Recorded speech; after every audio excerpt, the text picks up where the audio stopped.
இப்போ ஒரு 10 லட்ச ரூபாய் பாலிசில ஹாஸ்பிட்டல் ட்ரீட்மெண்ட் பில்லு 6 லட்சம் ரூபாய் வருது. ஆனா இன்சூரன்ஸ் கம்பெனி வந்து கிளைமிங்ல வந்துட்டு 2 லட்சமும் 3 லட்சமா கொடுக்குறாங்க அப்படின்னாக்கா முழு தொகை வாங்குறதுக்கு என்ன வழி இருக்குது? ஒரு 10 லேக் பாலிசி இருக்கிற இடத்துல வெறும் 2 to 3 லேக் மட்டும் தான் கொடுத்திருக்காங்க. பேலன்ஸ் 6 லேக்ஸ் உங்களுக்கு கிடைக்கல ஃபார் எக்ஸாம்பிள் அப்படின்னா எந்த கிரவுண்ட்ல இந்த 6 லேக்ஸ் உண்டான அமௌண்ட்டை வந்து அவங்க ரிஜெக்ட் பண்றாங்க அப்படிங்கிற பாயிண்ட்டை நீங்க ப்ராப்பரா அனலைஸ் பண்ணணும். நீங்க எல்லாமே ஒரு ரிட்டர்ன்ல வாங்கிக்கோங்க. என்ன ரீசன்ஸ்னால 6 லேக்ஸ் நீங்க கொடுக்க மாட்டேங்கிறீங்க, ஃபர்ஸ்ட் 10 லேக் தானே நான் எலிஜிபிள், எப்படி இந்த 6 லேக்ஸ் எனக்கு கிடைக்காம போச்சு அப்படிங்கிற மாதிரி அவங்க கிட்ட நீங்க முதல்ல உங்களோட ஸ்டாண்டர்ட் தெளிவா ப்ராப்பர் டாக்குமெண்ட்ஸோட எவிடன்ஸோட சப்போர்ட் பண்ணி உங்களோட கிளைமை இன்சூரர் கிட்ட நீங்க ப்ரொடியூஸ் பண்ணுங்க.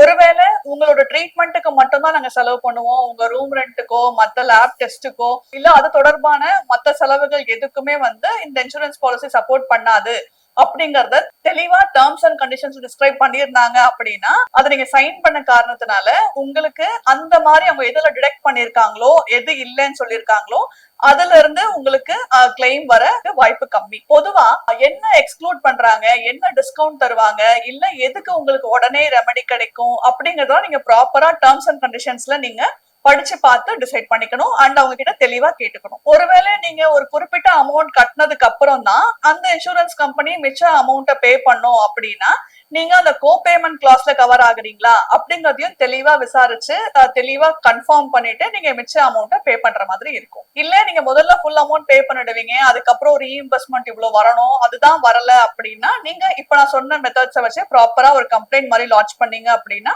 உங்களுக்கு ரெமெடி கிடைக்கும்.